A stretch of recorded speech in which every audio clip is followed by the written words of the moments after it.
are celebrating the publication of Howell's journal Clamantis, and we are doing the second volume this time, and it's our first edition. So our first reader for the evening is Charles Butler, and a little about Charles. Charles is a high school teacher at Vermont Academy in Saxons River and has been teaching for 6 years now. Charles is originally from the Bronx, New York City, where he lived for 20 years before moving north. He will be entering his final term of NALS next summer, as a summers only student because of the demands of boarding school employment. His passion for writing was born in the last 2 to 3 years through the creative writing track offered at Dartmouth, despite his background and interest in history. Charles hopes to become a well-known author one day in fiction and nonfiction. We have Charles.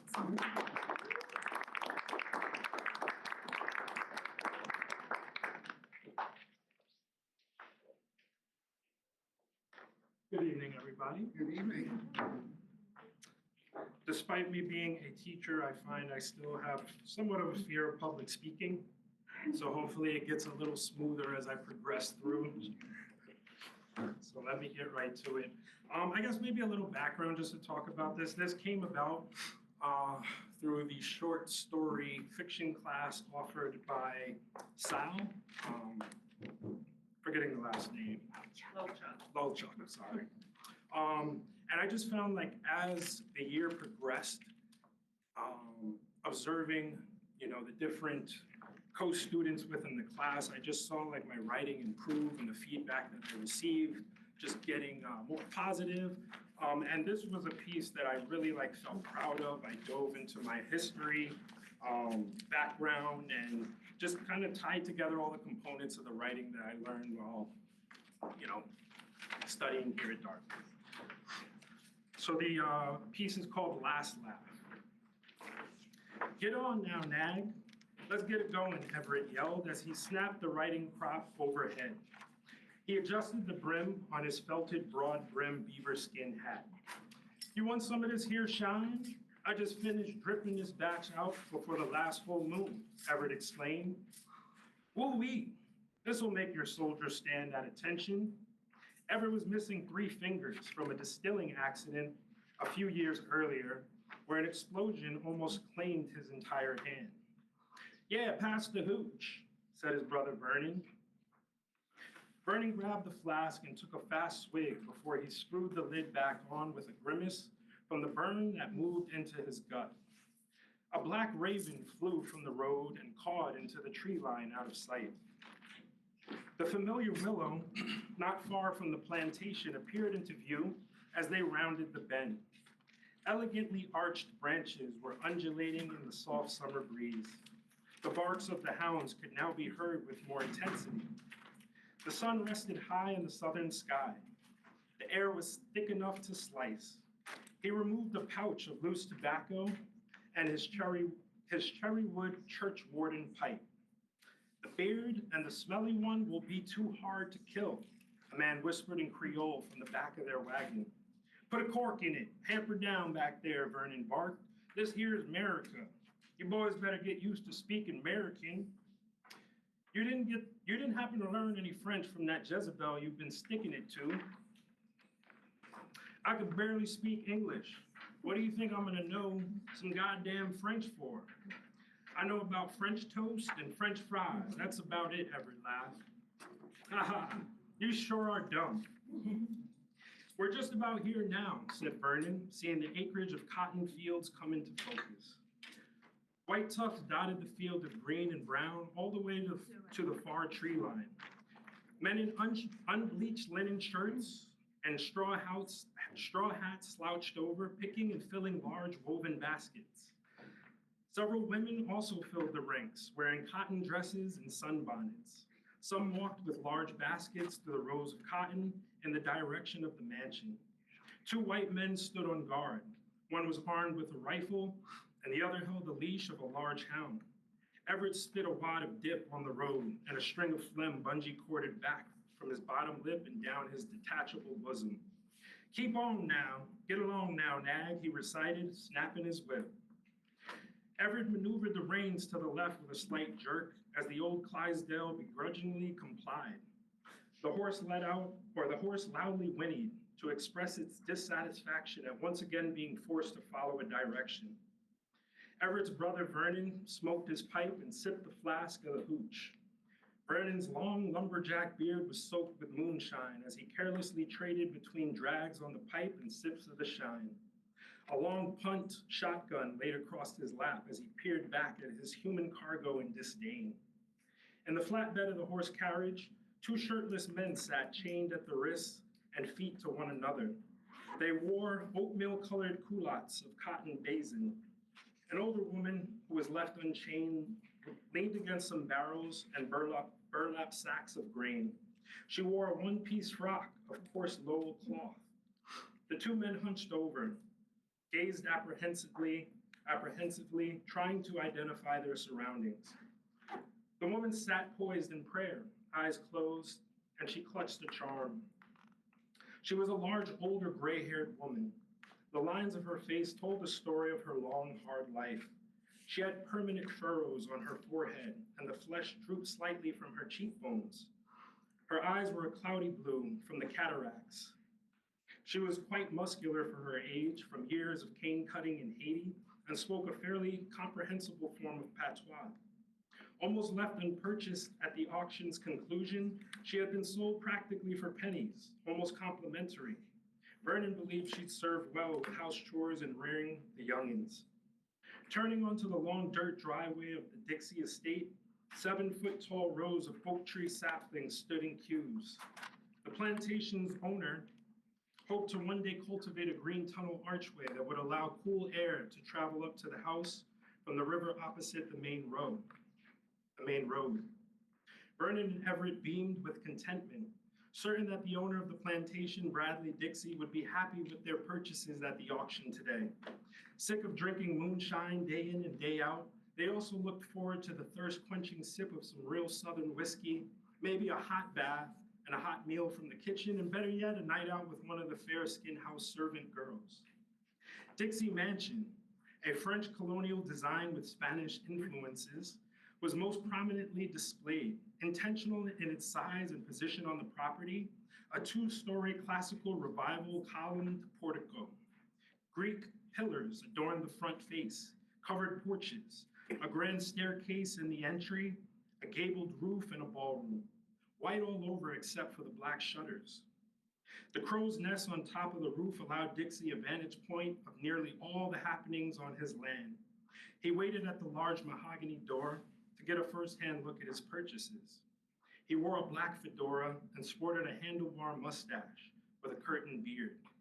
He was still quite a younger man, attestable to the fact his thick head of auburn hair showed no signs of graying. He had his hair combed to the left with a part that he constantly swiped into position behind one ear.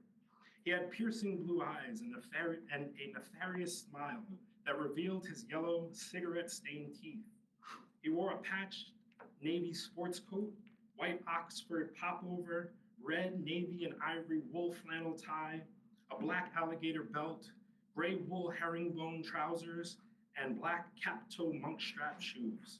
He smoked a long stem cigarette and held a brass cane with a small alligator head for a handle. "What's your name, boy?" asked Dixie as he handled one by the jaw, examining his teeth.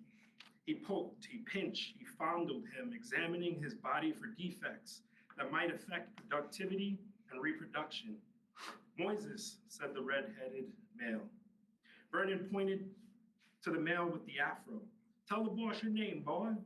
"Bacchus," said the other man. Before he could even ask the question, the woman lifted her head, making eye contact, and stated, "I am called Bilha." Dixie nodded as he scanned his human cargo in satisfaction and motioned to some servants to wait for his needs. 2 young women scurried over with their heads buried to the ground, hands folded neatly at their laps. "I would have these men and a woman bathed and clothed in new linens, have them fed and well rested. I expect them to be able and ready for duty in 2 days' time, and if they're not prepared, I'll hold you both personally responsible. You will spend 1 week in the box," said Dixie. One of the girls lifted her head. She was toffee-toned in complexion with long wavy brown hair that unevenly protruded from her white linen head wrap. She had lazy almond-shaped amber-colored eyes. She moved immediately towards Bilha, gently propping her up on her shoulder while guiding her toward her cabin. Though she was a house servant, she was permitted in a cabin in the slave quarters because she provided medical attention to the slaves also. The second slave girl, who reacted a second too slowly, ambled towards the two men, motioning them to follow her towards the horse stables. They drugged their feet as they walked.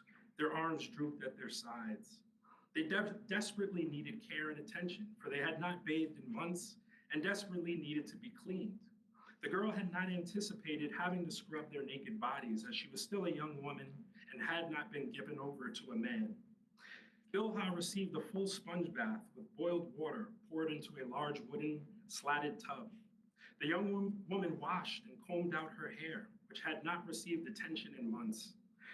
She scrubbed her in a bath of water blended with lavender, rose, chamomile, peppermint, ginger, jasmine, and fir needles. Bilha's scaly armor began to reveal her beautiful cacao-colored skin. The girl massaged her temples, the palms of her hands, and the soles of her feet. The girl was no medicine woman, but she had definitely learned some effective elder herbal secrets and potions. Oh, my child, I have not felt hands touch my skin with such love in so many years. You fill my heart with joy. What is the name of this angel sent into my life? Asked Bilha with tears in her eyes. My name is Paloma, the girl replied, and I apologize, ma'am. I'm just doing my job. I didn't mean to make you go on and cry now, said Paloma. Child, these here is tears of joy. You don't even worry. I'm just thankful for your acquaintance, that's all, said Bilha. It's the least I can do. Dixieland is not a nice place, ma'am. You gon' see. These white folks ain't like some of the other plantations that treat their slaves real nice. You got to watch out for them Boucher brothers. They're always up to no good, looking to make times hard and cause trouble for everyone. You remember what I say now, said Paloma. We're gonna share the same cabin, so we can take care of one another. If you're hungry, I can feed you. I got a secret garden I've been tending to. So if you need some extra food, which you will, I can feed you. Thank you, child. You don't know how much the Lord has blessed me by placing you in my life. Bilha's eyes lit up. She clasped the charm that was tied around her neck, yanking it off. She cracked the shell in her palms, revealing several small multicolored seeds. Child, put these into the soil. These plants are from the land of our parents. They contain all the lost secrets of our people. When the plants have ripened, you come for me, and I will return you this favor, said Bilha, with a hand grasping Paloma's wrist. Paloma turned the latch and unfastened the wood plank door. Bilha sat crouched at the fire where she boiled a pot of tea. She turned and smiled at Paloma warmly. The pair had grown to care for one another. They lightened each other's burdens and made the days seem short with laughter they shared together. Have some tea, my dear, said Bilha. Well, thank you, ma'am, Paloma replied. You look like something's pressing you, child. Go on now and spill the beans, Bilha remarked. I need a favor, please, Bilha, and you mustn't ask no questions, Paloma insisted. What do you need? Asked Bilha. I need to get pregnant, said Paloma. Bilha's eyebrows raised in surprise. She stood silent, just staring at Paloma. Listen, Dixie needs help with his pecker. It just stays small like a little mouse. It don't work. And he's always angry.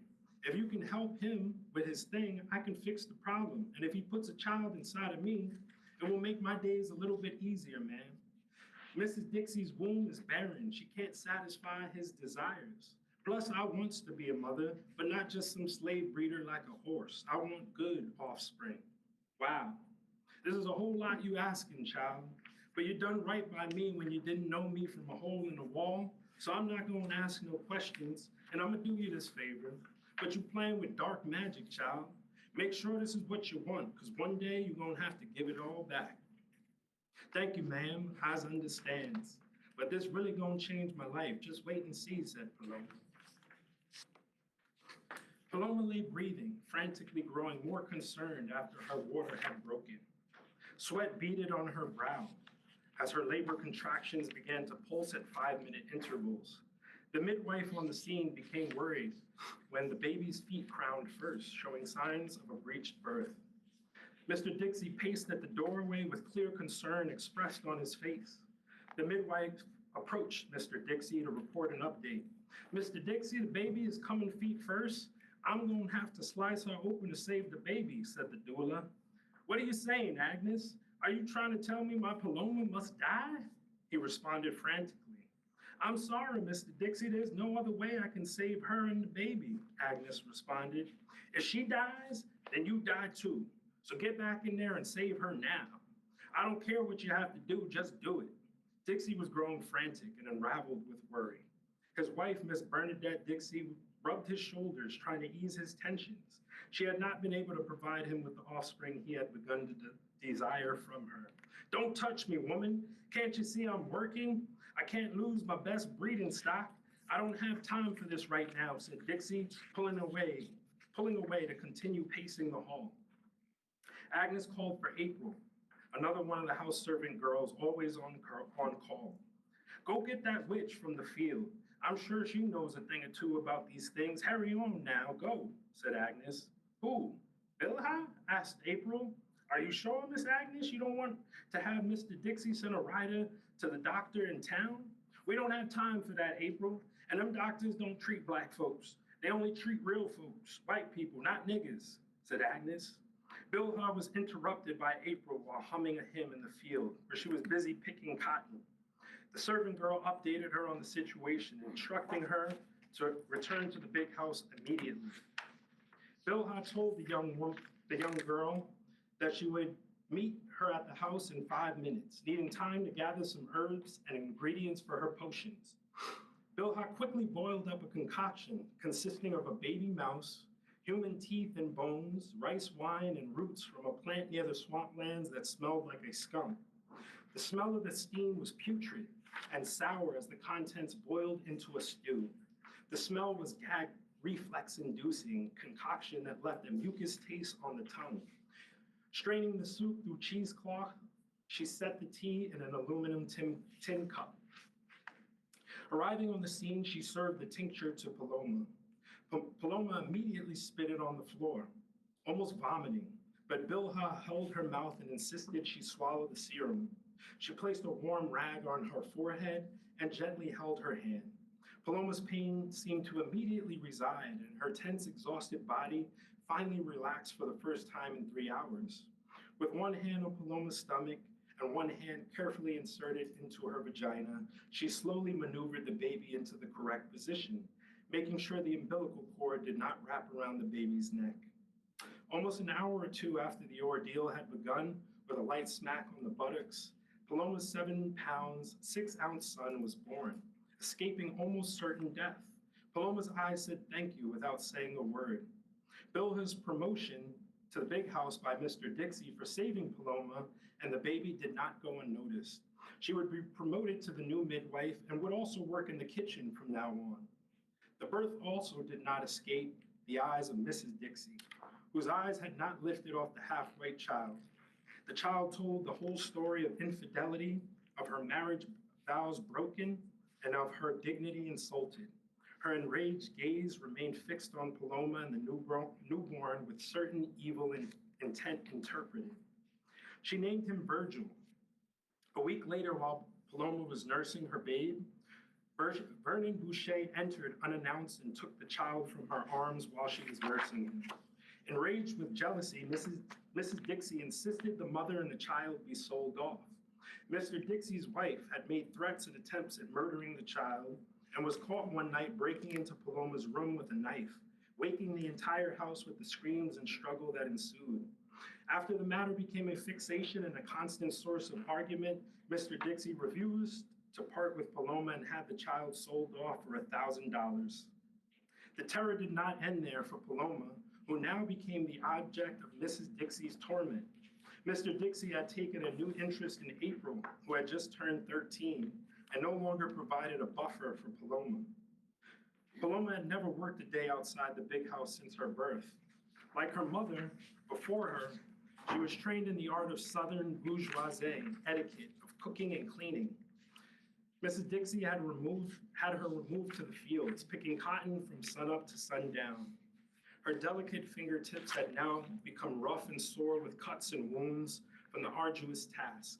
Her soft, supple skin had become dry and rough like leather. Her dimpled, ear-to-ear smile had become a creased frown with glabella lines. Her soft, full, long, wavy hair became coarse and stiff. Though still very beautiful, stress was winning the battle over youth in this contest. She was verbally abused, physically abused. She was starved. Vernon, with Mrs. Dixie's sponsorship, began paying uninvited nightly visits to her. Bilha, who slept in an adjacent shack, was forced to hear her tortured countless nights a week. Bilha found her swinging from the beams of her shack.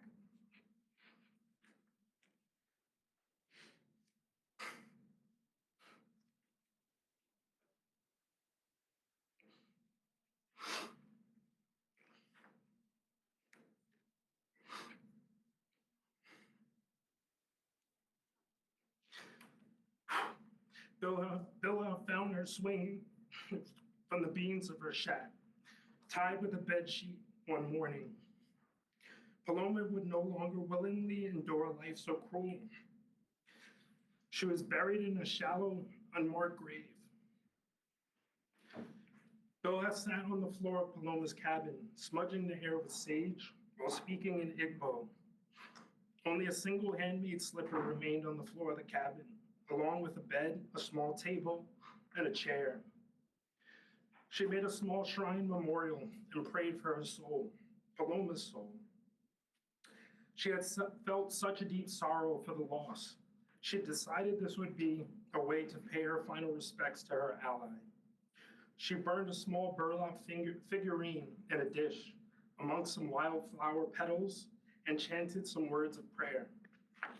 Bilha sat meditating in the space until she felt that Paloma's spirit was able to cross over from purgatory. She prayed over the life of the parentless baby that was in the hands, and that it was in the hands of someone that loved and cared for him in whatever capacity was possible. Vernon and Everett sat in the barn on a haystack, sharing some hooch while trading stories. Everett was piss drunk, laid back, barely conscious. Vernon sat thinking about Paloma and trying to figure out who his next victim potentially could be. The barn's double doors were slightly ajar, allowing a faint, cool summer breeze to blow in. "I'll be back," said Everett. "Don't pass out on me yet. I'm gonna drain the lizard." Stepping outside around the side of the barn, Vernon pulled his pants down and took a leak. He glanced towards Paloma's old cabin, seeing a low candle flame flickering. Having emptied his bladder, he pulled his pants up and went to investigate the light. He unhinged the latch and swung open the wood plank door, letting a cold draft escape the room, which blew out all of the small candles. The coals in the dish amongst the flowers continued to burn low. Vernon kicked over the shrine and stepped on the smoking wicks, mashing the flower petals into the planked floor. He glanced at the primitive box bed that he had just begun getting used to sleeping in. The cabin creaked and moaned. A gust of wind rattled the open door against its frame. A barred owl hooted, spooking Vernon momentarily. "Fuck this shit. I'm going back to the barn," Vernon mumbled as he spun around to exit the cabin. He took a swig of the hooch and removed his cherry wood pipe. He struggled to light a match to ignite the ball of tobacco. Suddenly, the wind whispered his name as the shadows of the room moved with light. "I'm not scared of no nigga ghost," he yelled. He finally ignited the match and pulled the flame into the leaves of the pipe's wooden bowl. He inhaled too deeply, coughing back into the pipe stem, causing embers to fly out. The wind grabbed one of the hot coals and steered it back onto Vernon's beard. Soaked in moonshine, his beard immediately went up in flames and climbed his chin straps to the crown of his head. Vernon screamed in agony as his face began to boil and slowly drip from his skull. He crashed to the floor, and slowly surrendered to his flesh being cooked like a pig roast. By the time Everett woke up and noticed his brother was gone, the cabin had burned to the ground, cremating his entire corpse. Bilha, I must simply request you enlighten me as to the ingredients in your bread pudding. I swear in all my days I have never tasted something so rich and decadent. It's simply to die for, said Mrs. Dixie. Ma'am, I hardly reckon I could even go about trying to explain this to you. I don't know how to read or write, so I can't record the recipe, and I don't know how to count, so I can't tell you the measurements. I just follow the recipe my mammy showed me. I taste, I smell, I touch, and I listen to the food, ma'am. And if you tried to do what I say, I reckon it still might not be the same thing, Bilha responded. And if I showed you how to make it, you won't need me no more, now will you? You made a very fine point, Bilha. I can't argue against it. I'm very happy to have you as my midwife. I recall how well you handled that awful girl, Paloma, and I most certainly would rather have you by my side than some fancy white doctor from in town with all his fancy stuff and his pills. No, thank you. My baby will only have the best. That night, as Bilha sat sewing a small burlap doll, the dim lights of her room fluttered and the shadows stirred. Even from the angles the candle did not create, the wind whispered her name. Bilha's eyes were already aged and had lost clear focus from cataracts, but she knew who had arrived. She calmed her breathing and lowered her heart rate and entered into meditation, inviting the spirit into her presence. The whites of her eyes appeared as the retina rolled up into her head. Paloma, you must rest. This world is no longer your own. Let Virgil and his life go, she whispered. Bilha watched the shadows of a man and a boy move across the room before they dissipated back into the darkness. Bring them to me, the wind whispered, so that I may sleep. Bring them to me. Bilha completed sewing her doll, blew out the candle, and rolled over to sleep. On a sunny morning, like many others, Bilha prepared a pot of coffee and a breakfast for the Dixies. Fresh fruits, eggs, pastries, pancakes, oysters, boiled chicken, and beef steaks. Mrs. Dixie sat on the open porch reading a book while fanning herself lightly. Bilha poured Mrs. Dixie a cup of coffee, adding warm milk and 2 cubes of sugar. Placing it on a saucer, she dipped her pinky into the coffee before continuing to stir it. Ma'am, if you would have me do so, I can go fetch Mr. Dixie so he can join you for breakfast, Bilha said. Bradley is out in the swamps hunting hogs with some of the farm hands, so that won't be necessary. You may return to the happenings of your own desire. I can fetch for the new servant girl if I should need something, Mrs. Dixie said. Mrs. Dixie sat enjoying her book, nibbling and sipping intermittently. The wind picked up, swishing through the leaves of the trees, flipping a page in her book. Her eyes gravitated to a page that skipped to the name Virgil, which concluded the chapter's paragraph. Her eyes grew blurred. She suddenly felt a headache and dizziness set in. Beginning to perspire, she fanned herself more furiously. She felt a sharp pain growing in her stomach that escalated into her falling to her knees and folding over. She vomited blood and noticed a puddle of blood growing near her knees. The stain spread out, staining the fabric of her white dress. She tried to yell for Bilha, but the pain was too excruciating. She toppled over moaning, clutching her swollen belly. She would survive, and Bilha shouldered her care once she found her, but she ended up losing the baby. Bilha had momentarily left as Mrs. Dixie fell sick, having returned briefly to her room. She went to her room and recovered the burlap doll that she had completed sewing. The doll had a black fedora and a handlebar mustache and a curtain beard. She stabbed it in the crotch with a needle. Blood rose from the burlap doll's incision in the groin region. She stabbed it again through the chest, and it also leaked blood from this puncture wound. She left the needle in the chest and returned it to a secure location and returned to Mrs. Dixie. Bilha was able to put a pause to her bleeding as the dead fetus remained in her stomach. Loud yells and commotion suddenly erupted from outside. Everett was galloping up the driveway, screaming incomprehensibly. Mr. Dixie had a horse riding accident. He's hurt real bad. We was tracking these hogs. When the wind started blowing, we thought we heard some voices over the ridge. Mr. Dixie's horse got to rearing up, and we started firing on them hogs. And next thing you know, Mr. Dixie got thrown from his horse and landed on top of some cypress knees. One punched him clear through the groin. The other one ran right through his back to his chest. I don't think he's gonna make it.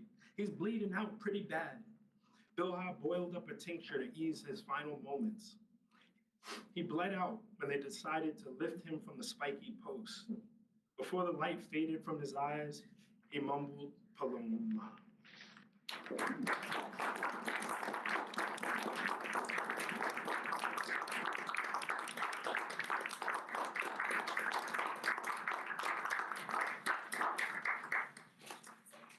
Thank you, Charles. I was lucky enough that my reading group, I'm Jasmine, by the way, I'm the editor-in-chief of the Clamantis edition this time around, and I apologize for being a little bit late. I actually had my PhD interview with Duke, and then right before, and then as I was on my way here, my car broke down. So I've had an exciting day, but I'm here and I'm really excited about it, so thank you all for being here. I read your story for the first time when I was actually in Zimbabwe because my sister-in-law was getting married, and I was kind of separate from my Clamantis community. I was away from the United States, and I was literally in an African nation. And I was like, it was just such a powerful way for me to connect to these different pieces of my, genocidal past being a white American. And it was a really powerful story to be able to hold in that place. So thank you, Charles. Our next reader will be Letu Simang. I apologize if I'm mispronouncing your name. She's born in Durban, KwaZulu-Natal, South Africa. She graduated with a BA in Literary Studies and Creative Art from the American University of Paris and an MA Creative Writing from Rhodes University.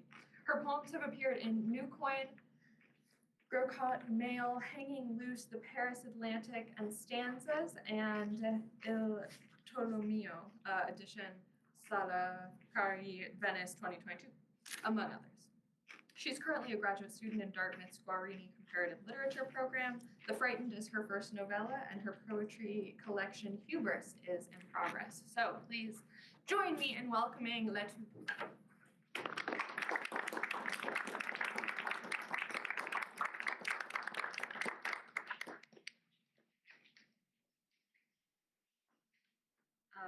Evening. I just want to make sure you can hear me because I have a very soft voice and there's no mic. I'll be reading Country I'm From. We live in a rearview mirror. You can feel it as you drive by shards of glass from broken windows scattered on the road at the traffic intersection. The cars that stop meters behind the red light. The signposts standing in place of police officers. Caution. This land is hostile. The air is too dry. The sun scorches. The winters break the skin around the eyes. Variations of thorny succulents grow behind the fences. To write, you need only list all the ways this land has afflicted you. To survive, you must find a way to shrink enough to prevent further harm. And the beautiful must be kept inside. And the beautiful must be kept inside or learn to wear the expressions of the people whose pain is unaccounted for.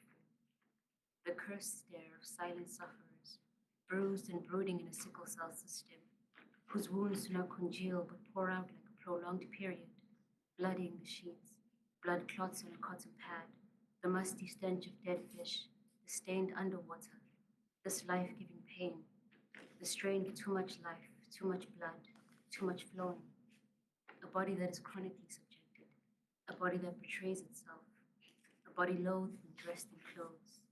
Disappear me, country I'm from.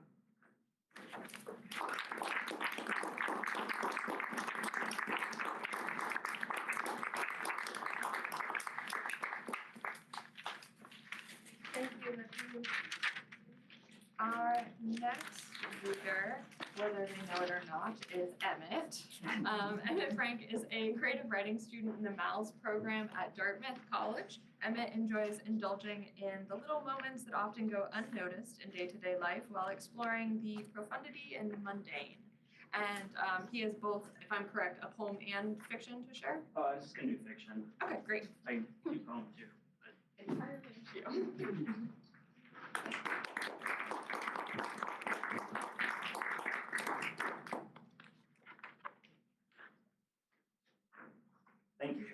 I'm just gonna keep an eye on my time here. Thank you for the introduction. I'm gonna be reading an excerpt from my fictional short story, The Sound of Sleep, that was just published most recently in the Clamantis Journal. I wanted to thank the Clamantis editorial team for all their work on the journal and support for this piece. Although it is a short story, it's actually rather long for me to read. I do not have the fortitude. So it is going to just be an excerpt. So if you're following along, it's going to jump around just a little bit. But if you like it, please, or are intrigued and want to know more, pick up your physical copy or check out the digital publication. So let me set the stage. Married couple Hannah and Mark are returning home after Mark's nasal surgery, which will reduce his snoring and, more importantly for him, improve his breathing on the golf course. Our protagonist Hannah will quickly learn that the recovery process will soon become much more unpleasant. The surgery was quick, as promised. After an hour, Dr. John entered the waiting room to announce that Mark was a new man. He'll be coming out of the anesthesia and should be ready to tee off within the hour, he jested. Hannah and Mark's 20-minute drive home felt like 5 hours to Hannah. With every little bump and turn, Mark put his hand to his head and groaned as if he were a wounded soldier dying on the battlefield. Hannah thought about the upcoming week. She had planned to work remotely next week to help Mark at home.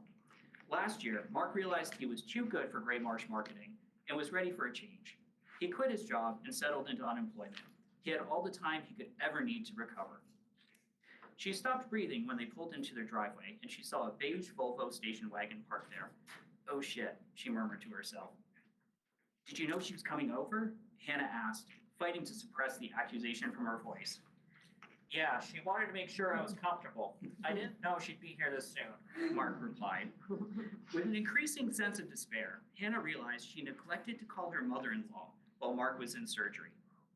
Hannah was already held in poor esteem, and a missed phone call would not help. Hannah allowed herself one internal groan as she put the car in park and turned off the engine. Hello there, Hannah, hello, hello, called an elderly woman from the front porch. Mark's mother wore a flowery button-down top with jeans that were too crisp to be anything but new, and her pure white hair was short and combed.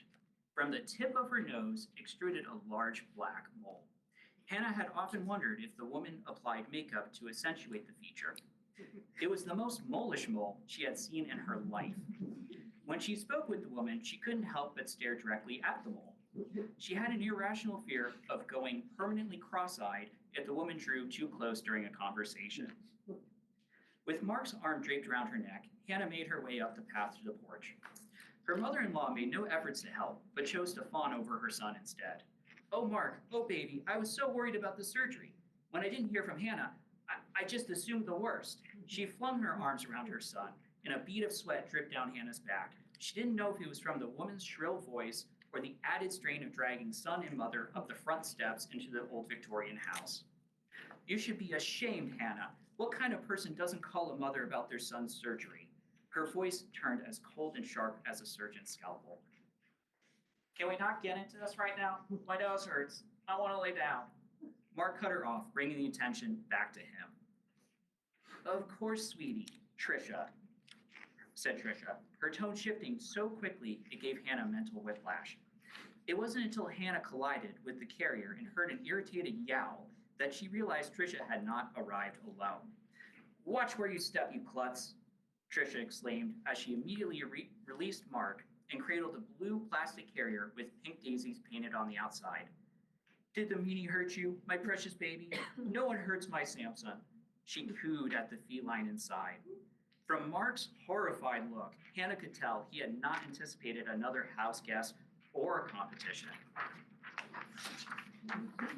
Mother, you can't bring that into the house. You know I'm allergic, he said weakly. Pish posh, you can't breathe anyway, and I never go anywhere without my Samson. Once inside the house, Trisha set down the carrier and pushed Hannah out of the way to take hold of Mark's hand and guide him to the upstairs bedroom.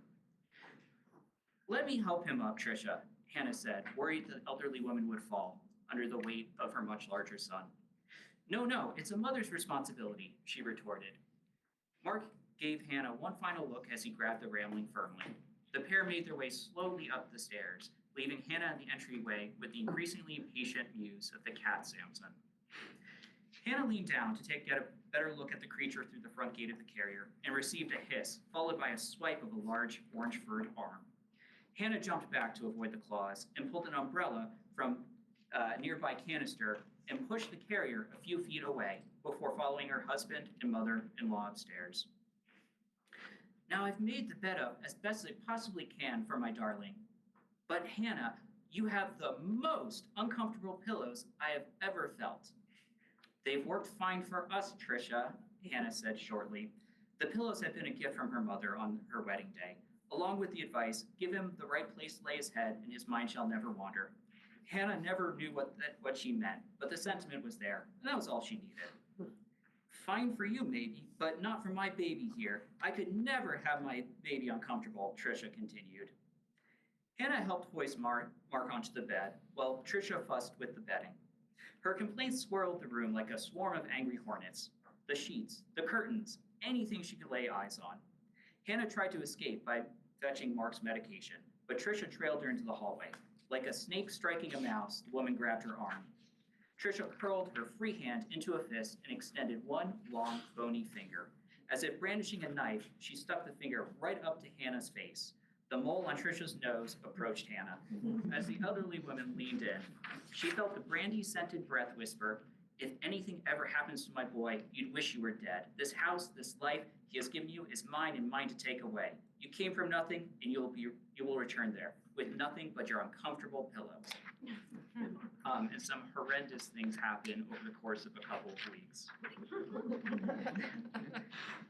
Hannah thought she could find some small asylum by returning to work, but she was wrong.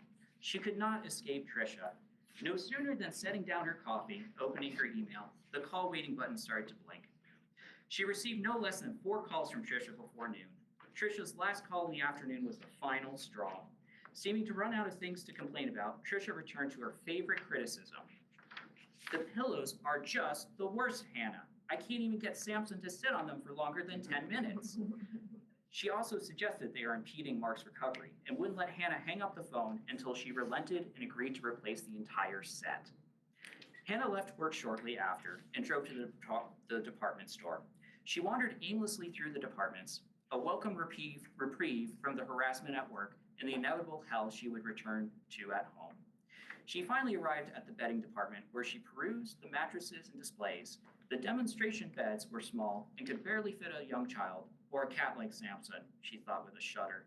But the small bed size didn't stop her from throwing herself down on the nearest one and bursting into angry tears. Can I help you? A young woman with multiple piercings and dyed purple hair asked cautiously. Hannah managed to smile as she noticed the neat store uniform that looked so out of place on the woman. Hannah took a moment to compose herself by dabbing the makeup and tears running from her eyes with a tissue from her pocket. Yes, I'm looking for pillows, ideally one that will make my mother-in-law finally shut up. She a monster or something? The biggest. You wouldn't even believe, Hannah replied. My boyfriend's mom is bonkers. He told her we broke up 3 months ago. Changed my name to Fred in his phone. No more troubles now, I guess. It's a little harder with my mother-in-law. I can't get rid of her, Hannah said. The sales associate seemed to mull her statement over for a minute before a devilish grin appeared on her face, and she said, Lady, I think I can help with that. Hannah found herself spending the better part of an hour with the woman called Fred, taking turns holding a variety of pillows over the face of a borrowed mannequin they placed in the demonstration bed. She kept a mental list of the different brands that would be best used to suffocate her mother-in-law. It was difficult to find the perfect one for the job. Most were too soft, while others were the right firmness, but too small. The newer synthetic ones, too breathable. I'm shocked at how hard it is to find a pillow, the right pillow for this, she giggled to Fred. They had only been interrupted a few times by passing customers who stopped to watch in morbid fascination as the two women suffocated the plastic figure.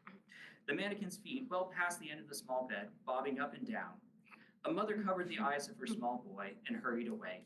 A few minutes later, the manager came over, shaking his head, motioned for Fred to follow him. Whoops, looks like that's it for us, Fred said before waving a quick goodbye. Hannah felt better than she had in weeks, as she fantasized about killing her mother-in-law. Mark would be devastated. Of course, but he was so wrapped up in his own pain, what difference would it make? Then what could she do about dear, precious Samson? Her fantasy ended when she arrived home, and she deflated. For the first time in a month, Trisha's beige Volvo was missing from the driveway. She entered the house with her arms full of pillows and found Mark on the sofa, sitting up and watching TV for the first time since the surgery. "How are you feeling?" she asked. "Don't you mean, where is she?" He responded as if he could read her mind. "I guess that's what I really meant," she admitted, dropping the pillows beside him. Hannah looked around the living room and into the hallway. "Oh, he's gone too. The little terror knocked over my golf clubs. I told her that damn cat had to go." "How'd she take it?" Hannah asked. "Refused. Said where he goes, she goes. And I was a grown-ass man and could take care of myself." He added a little dejectedly. Hannah could tell he was mulling over the fact that he was abandoned for a cat. "What's with all the pillows?" he asked.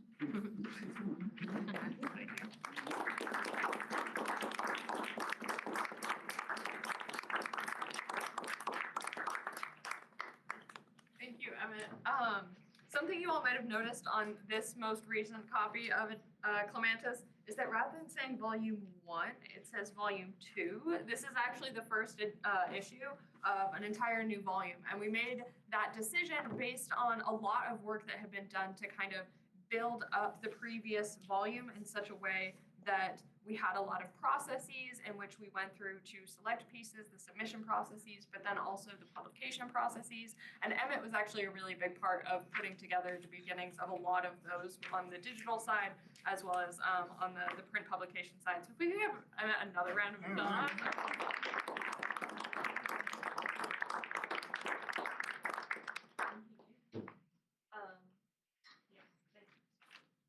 So, all right, Kyle is going to be up next.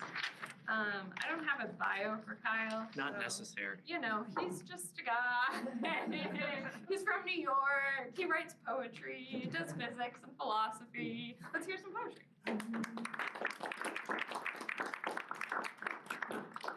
It's great to be here, and I feel like I'm about to retire because I'm graduating soon. So this is my retirement reading.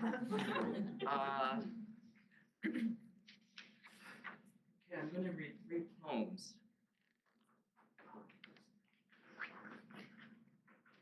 What I thought I knew. I have misrepresented the contingency between a mound of dust which makes up an anthill and the finger of a toddler which fractures that mound of dust. The exoskeleton of an ant, a kind of speckle like a blotch of ink on an old lithograph, faint blindness of the eye after sudden brightness. It is the silence of his language that brings his finger into the peak and effaces its entryway.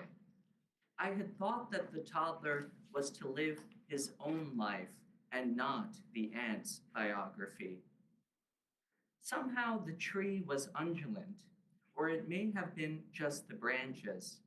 After all, a network of fungi gives rise to an oak. Is the oak without its own attribute, its actions confined to automation? He stands, gleaming next to his brother, ready to take a photograph. I imagine the photo will be buried into one of the many closets in the house. Their expressions separate themselves from their postures, tumbling upon one another, no restoration of order. The photo of them with one arm on top of the other, gleaming. I imagine them remembering themselves as dissipating shadows, finding themselves laughing at a sheet of film for nothing at all. What rejects my life is beauty, where fear ends. You cannot compare the individual to the family, you exclaimed. If we even attempt to make that comparison, the individual would hardly count.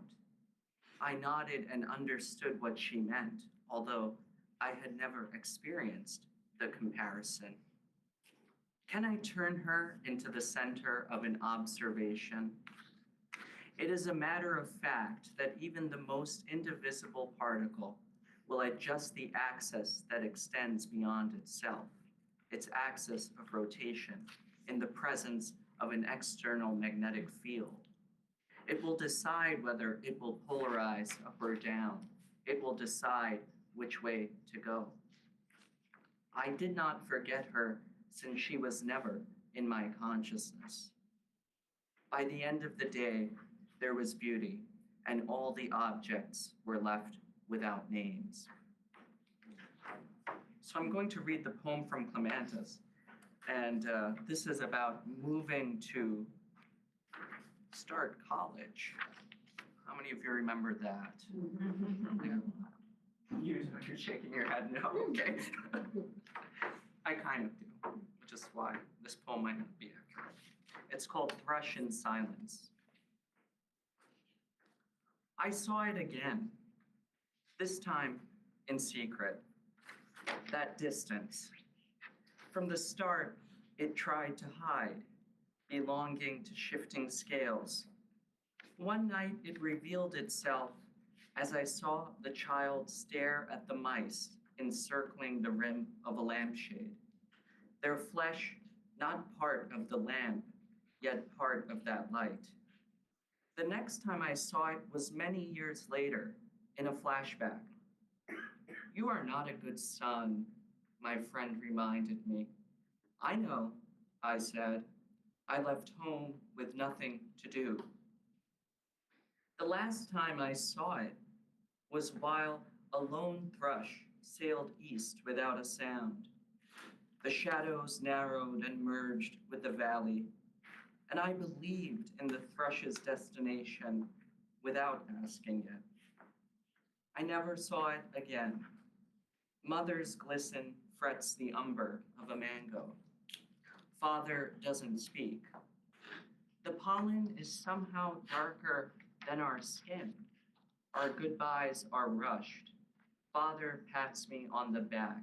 His hands are cold. Sends me off into the space within the objects, the space between people when it is time to let them go. I'm gonna read one more short one, just the draft, so you guys are the captive audience.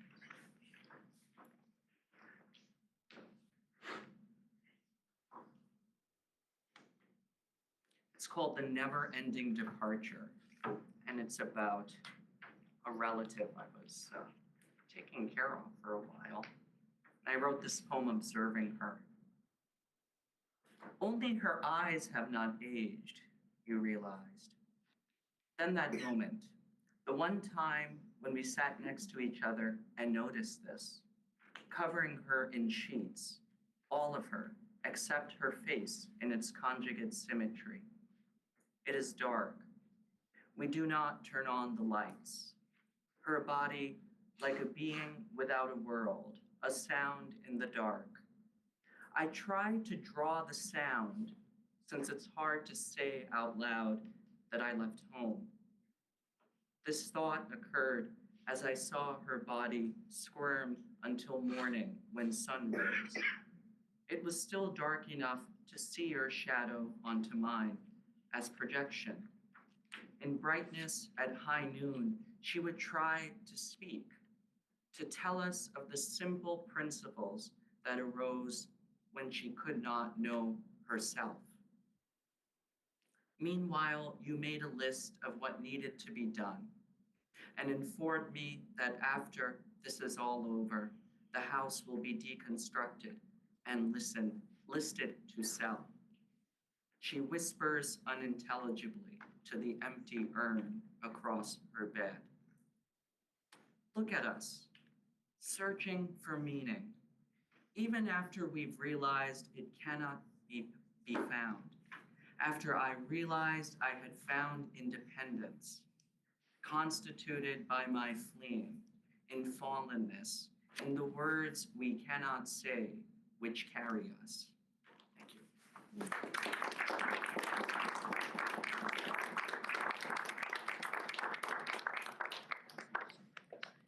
Thank you, Kai.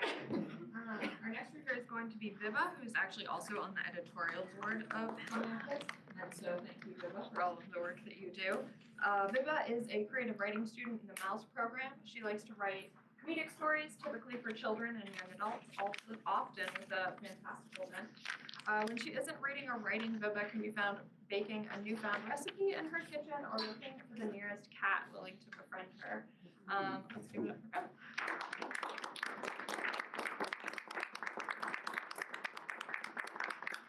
I also really quickly wanted to make a note. We're going to have a super, super short intermission after Viva, just so folks can grab food and stuff, because I know not everyone got an opportunity to do that. We do want to keep it running, so it's going to be shorter. But, So I'm gonna hope this goes better than my introduction.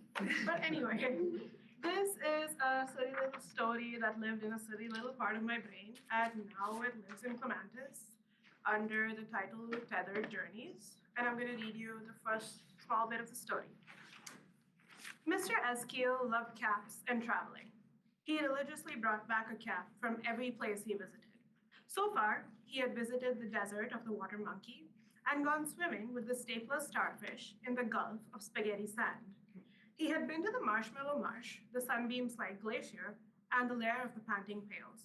But that wasn't even half the long list of places Mr. Eskiel wanted to visit. What kept him from exploring every inch of the world? Hotels. The lingering musty smells, moth-eaten sheets, horrendous lighting, a noisy baby next door, the heavy-footed upstairs neighbor doing midnight jumping jacks. Mr. Eskiel hated staying at hotels with a fiery passion. So one chilly evening in the Kibble Kennel, Mr. Eskiel decided it was time to come up with something new. He sat down by the desk light and worked until he had a solution. Mr. Eskiel cut his trip short and returned home. His perfect plan simply could not wait. A home in a briefcase. Mr. Eskiel was going to build one. The first thing he did was to pick his favorite blue briefcase with a brass latch. Then he attached a metal slide stolen from the neighborhood park to the opening of the suitcase. This would be his way in. The second thing he had installed was a ladder to get out of the suitcase. He quickly learned that climbing up a steep slide was quite tiring. And when climbing up the ladder got too tiring, Mr. Eskiel installed a manually operated elevator with a pulley, a rope, and a large bucket. Next came a train to help him get around the suitcase. When the mall Santa was not looking, Mr. Eskiel grabbed the toy train that was a part of the Christmas display and stashed it into the suitcase. He attached a grabber arm to the train that would take the tracks from behind the train and put them in front. His tracks would never end, and he could make it to the ends of the suitcase if he wished to. Of course, he also had a lavish room for himself with a walk-in closet where he stored all his garments, except his caps. They had their own room. There was also a stable for Mr. Eskiel's horses. They made for excellent transportation around the places he visited. Both Cereal with a C and Cereal with an S had large chambers of their own with full-length mirrors and dispensers that gave them every flavor of hay. Once Mr. Eskiel was satisfied with his suitcase, he grabbed it and resumed his traveling. All he had to do now, when he was in a new place, was find a quiet hidden corner, like under a bush or inside a half-filled trash bin, to stash his briefcase and retire for the night. But pretty soon, Mr. Eskiel learned the hazards of living in an old briefcase. On one of his trips, he and Cereal got out of the briefcase to explore projectile pillows, only for Mr. Eskiel to realize he had forgotten their helmets. He told Cereal to wait while he went back inside to get them. The briefcase shut behind him, and the latch with the loosened spring fell, sealing Mr. Eskiel inside. Sadly, the suitcase had only one exit. It was sheer luck that Cereal was outside and could open the latch to let Mr. Eskiel out. Since that harrowing experience, Mr. Eskiel used a bobby pin to prop open the briefcase. Which is why Mr. Eskiel went into a panic when he heard the latch shut, and when Mr. Eskiel's world started gently swaying from side to side, he knew he was in trouble. Getting to Goatwill had been no easy feat. It had been a harrowing five-legged journey with some rowing, sledding, and a lot more negotiating. So it wasn't surprising when Mr. Eskiel didn't spend a whole lot of time searching for a place to stash the briefcase. Tired as he was, he had shoved his home for the night under an overgrown bush in the backyard of a house. It was already late in the day. No one would be looking under any bushes. Except Mr. Eskiel was clearly wrong. Someone had picked up his suitcase and was taking it with them. Mr. Eskiel bolted for the exit. Was it a useful move? Probably not. Using the sides of the ladder to steady himself, Mr. Eskiel climbed. After many pauses and a few almost falls, he made it to the top just as the swaying stopped. There was a reverberating thud when the briefcase was put down. The latch clicked open. Mr. Eskild's initial thought was to burst out of his briefcase and confront the thief. But what if this thief had a weapon pointed at him? Then again, the thief wasn't likely to guess that there was a person inside. Perhaps Mr. Eskild could quickly head back down and arm himself with a knife from the kitchen? He should have decided faster. The thief opened the briefcase. And that is where I will stop. And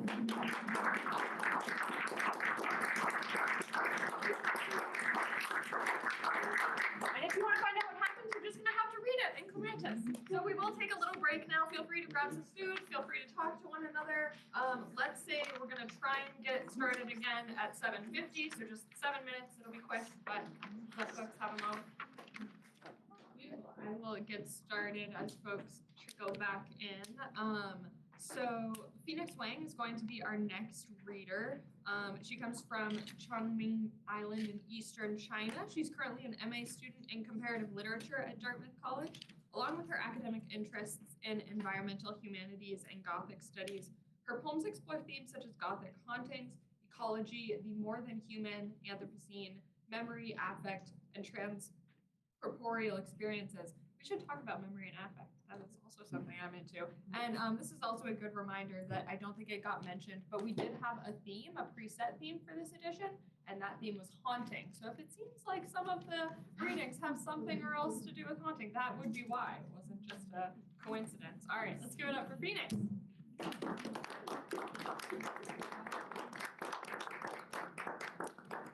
Hello everyone, thank you for being here. My name is Phoenix, and this poem is about intimacy and how like a haunting form intimacy could be. So I will start. Under a wisteria tree, I dream of a rain shower of pouring blossoms, purple melts with pink and white embroidered by golden drizzles color wind. Under the wisteria, we have bear like mosses.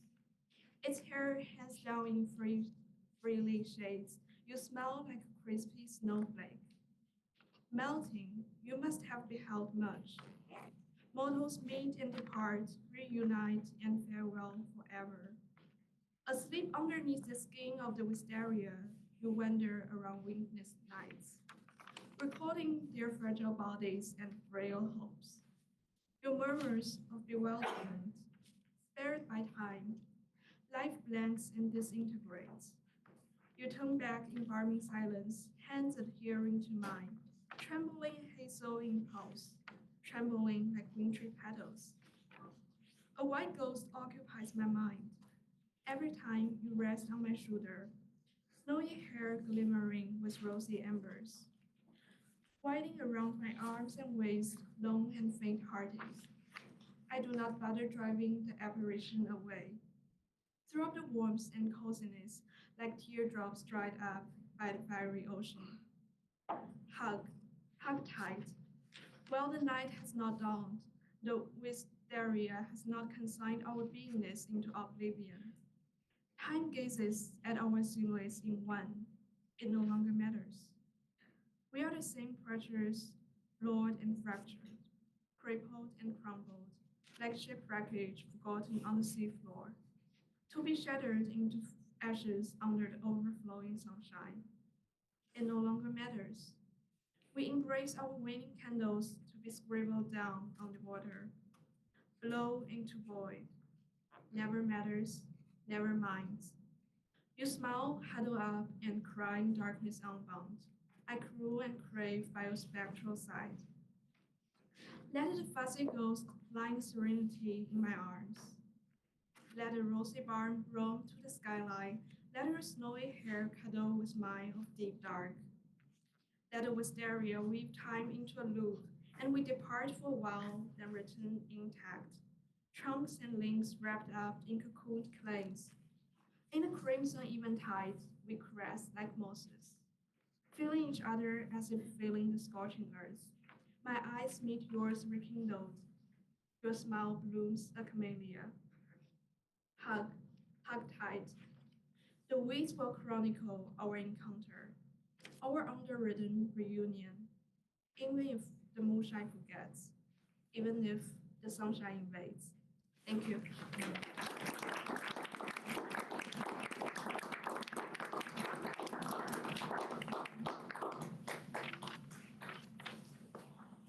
Thank you so much for that, Phoenix. Our next reader, I moved some things around with arrows and make sure I want to track it right, is going to be Bahishta. Yes, excellent. I do have a few words I want to say about Bahishta. So Bahishta is a second-year student, MAL student with a cultural studies and medical humanities concentration. She's from Kabul, Afghanistan, and has a public health and policy making background. I have had the privilege of being in class with her before, and I really look forward to your reading.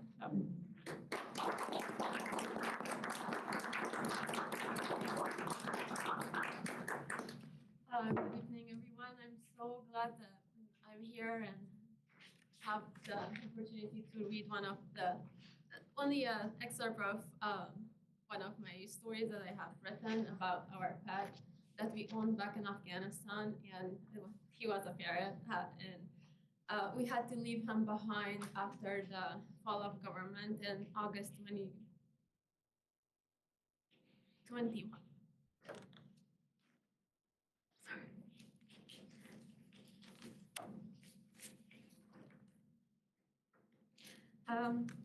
So it was August 15, 2021 when the government fell. I'm sorry, Lisa. And I'm reading after that. So on August 16, I received a call from Ministry of Foreign Affairs of Qatar. I was informed that my name was included in the list of evacuees under protection of the U.S. military forces. The urgency was palpable as I was given an hour to reach the airport without any luggage. With just 15 minutes to relay the news to my family before departing. Regrettably, my farewell to everyone and everything was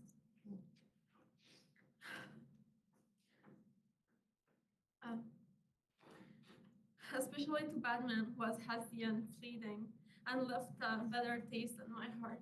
I entered the room with his cage, and there he was, perched inside, unaware of the imminent separation that was about to occur. My hand hovered above the cage door, a silent plea for a moment frozen in time. In that brief interlude, I wished I could convey the depth of my affection, the bond that we had grown between us, and the profound regret that circumstances had dealt us this painful separation. Alyssa, my daughter, clung to her toys that she couldn't take with her. I whispered to her that it was time to bid Batman farewell. Her eyes welled in tears of innocent confusion. Can't we bring Batman with us, Mommy? She implored, her voice quivering with a mixture of hope and confusion. I knelt beside her, mastering a comforting smile, though my own heart was heavy with the same question. I gently reached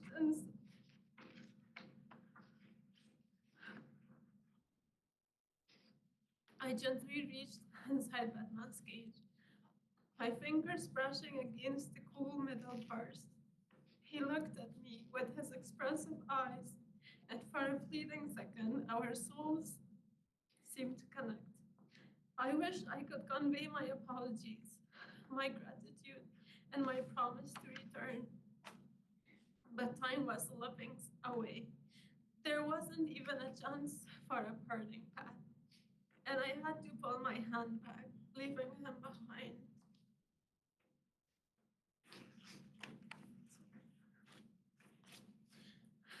2 years have passed since that departure, yet the way of uncertainty still shows the fate of my Batman. And I have been unable to find the courage to broach the subject with my father.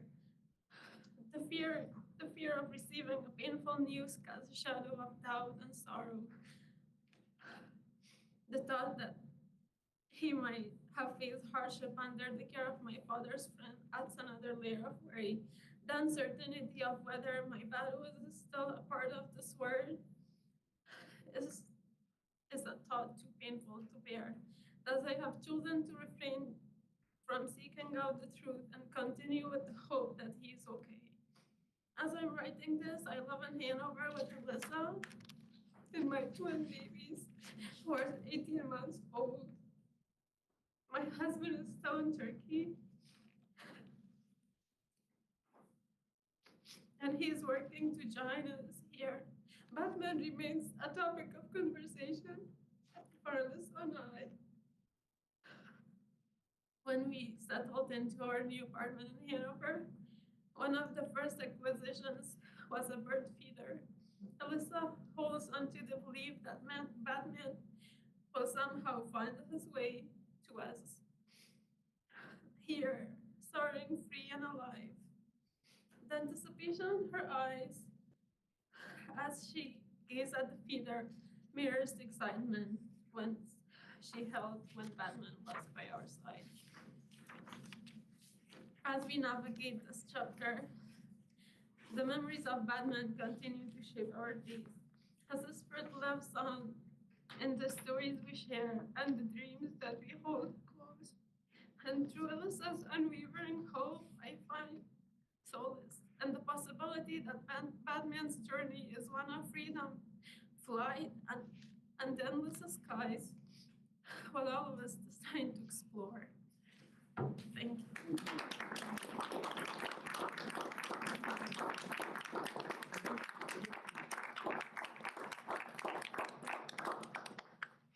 Thank you, Bishop. I was lucky enough to read this piece, maybe almost a year ago, when Bishop reached out about potentially working on it to include it in Clamantis, and it floored me then, and it floors me now, and it's come such a long way, and the story that it tells is so important. So thank you. If anyone has the hard copy, you can see a picture, a photograph of Batman on page 35. Just saying.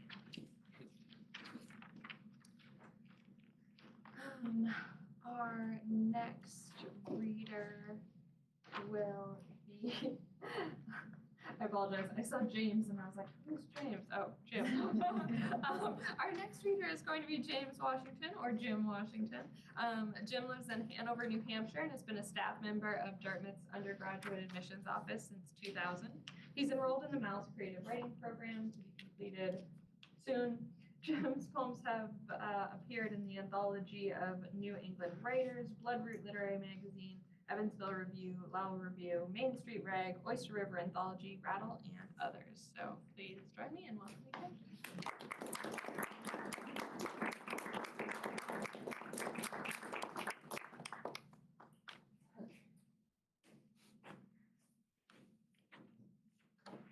So I want to begin with a thank you to Clamantis Nation that brought us together tonight. It's quite special. It always has been. And I just feel like the nation's in good shape. I'd also like to thank the folks at the Howe Library for sponsoring us, for giving us a place to gather and share our joy. That's much appreciated. So this is I'm going to start with just a very short, true account of something that happened today. I had some straightforward blood drawing that I needed to do over at Dartmouth Hitchcock. And, you know, I went in and it was my time, and the doctor, you know, wanted to probably kick in some nice conversation. And so we did. We started, you know, kind of chit-chatting back and forth together. And then she asked a question I've never had an answer for in my life. Because I told her about this evening. She said, "Do you have something special?" And I told her about this evening. And she said, "What kind of poetry do you write?" And I've never had an answer for that. And I maybe never will. So I tried to kind of figure out what some others have said. You know, someone said it's reality-based, it's grim, it's dark. And she goes to me, "Oh, you mean like Edgar Allan Poe?" And yeah, it was a little annoying, but the needle was still in my vein. So I said, yeah, something like that. So, I'm going to read two poems. And I'm going to start first by holding up a page of a newspaper, December 14, 2023, the Bay State Banner. If any of you are Boston residents or have been Boston residents, you've probably read the Bay State Banner. It's a very old publication and was dedicated to the Black community many times before any other newspaper was in that frame. And I just happened to pick up this because I was down in Boston. And I got introduced to a guy named Alan Rohan Crete, or Crite. And what floored me is we have a lot in common. We're both of the same Boston neighborhood, the South End. He preceded me by quite a bit. And I finally went to where there was an exhibit that had some of his work. And the most important one that I saw, and you can't see it here, but I do encourage you to go online if you can.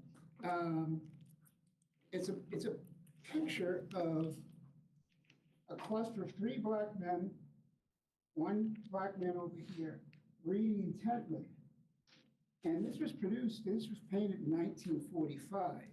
It's called In the News, and it was on April 12, 1945. They were reading about John Roosevelt's death, okay? So that was fascinating, but something else really hit me. I started looking in the background, and I said, I think that's my church. I think that's my family church. And first I was trying to figure out how had I lived in Black urban Boston for so long and not known about such an outstanding Black painter. And that happens too often in terms of that I feel in my life. But you know, I shared it very well with my sister. And she said, yep, that's it, for sure.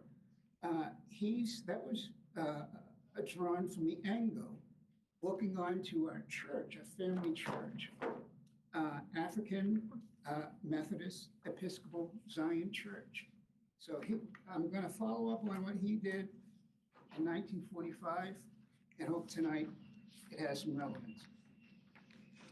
African Methodist Episcopal Zion Church, Columbus Avenue, Roxbury, Massachusetts.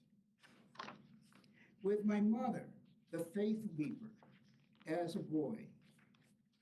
The Word of God, thank you, Father, Sunday spectacle. The minister's face cracked open into blessed sweat. He bellowed. He wiped with a white, salty hanky and wore a black sail of robe with a purple sash. He bellowed at each amen. Across the pews, hands waved, fingers stretched high in a trance to his vision. Some fell out into the aisles, gone rigid. Some waved cardboard fans to revive the falling. Others stopped their feet, trying to shake off some immoral cramp. All of us Black folks, hands up, trying so hard to be saved. We thought it was possible. In late adulthood, America, obese on white power, still laughs.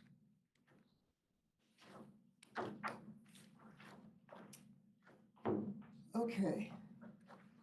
The title of this next one, it's a short poem, Once We Tore Chunks. Now, it's an interesting title because I actually see it as a love poem. But then when I saw that title, I thought, well, maybe I am a little bit bleak and dark, but it came naturally. So here we go. Once we tore chunks from each other's soul. We had 3 kids then, and nothing was ever in place. But the kids have gone on, and tonight we have lightning that illuminates our bedroom. You soundlessly sleeping, your nakedness pressed into my thigh and hip while I listen to serious intent thunder, feeling whole and unafraid. Thank you.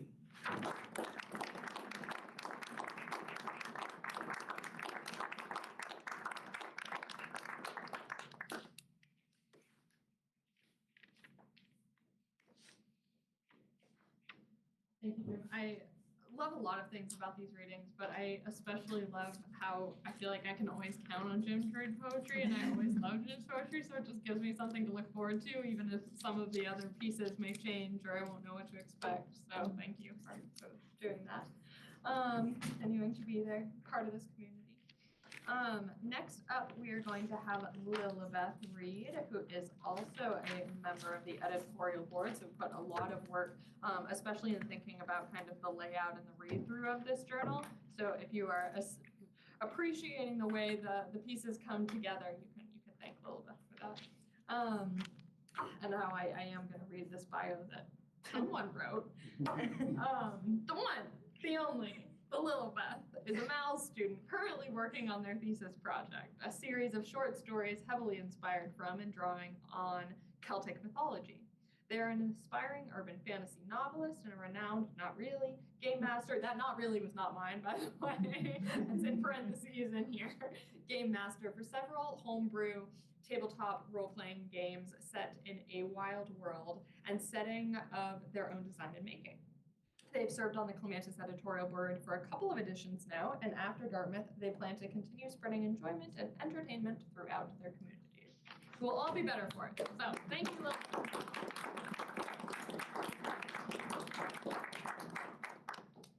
All right, I'm going to read some of the short story that got published this edition. I read the first bit in the last reading, so I'm going to read the middle bit now. Those of you that missed the last one, we're following the character of Milifred, who's the Witch of Summer. She just got out of a meeting with Fontaine, the Witch of Fortune, and made a deal to plant a flame of passion in one of their colleagues and stoke it until it burns for Fontaine. This, of course, is Milifred's way of going, oh, you didn't specifically request what you wanted, so I can now do what I want in confines of what you said. So we're going to start after the first asterisk on page 129. As Milifred walked down the strip, tightly gripping the steel ring she had purchased from a street-side vendor with a cart full of toys and a photo album full of willing playmates, she savored the feel of the sun, baking every inch it touched. It was a very dry 112 today, and with her face tilted up to catch the rays, completely she absorbed the warmth and stored it for later. She had several irons in the fire, and this fortune charm was the key to stoking a lot of them. Being able to take care of Fontaine while she was at it was a very large bonus. Hopefully, the next Witch of Fortune would be more agreeable to be around than he had been. She might even try to find them early and become a lovable auntie. While she was approaching only her first century of life, she knew the other 11 witches of the coven had at least 3 under their belts and were very confident in their ability to survive, having learned how to stay out of the wrath of normal humanity. None of them were interested in training apprentices or priests or cults like previous mantle holders had. The lofty position of the coven at the top of the supernatural food chain meant that for the most part, the witches were never targets of any aggression from any other faction, largely due to the power they held over the natural world with the mantle of weather, the wild mantle, and the wind and weather mantles, the wind and water mantles, and the political and economic influence they held by the Witch of Fortune and the Witch of the Mountain, whose gemstone and mineral trade businesses had been influential for centuries.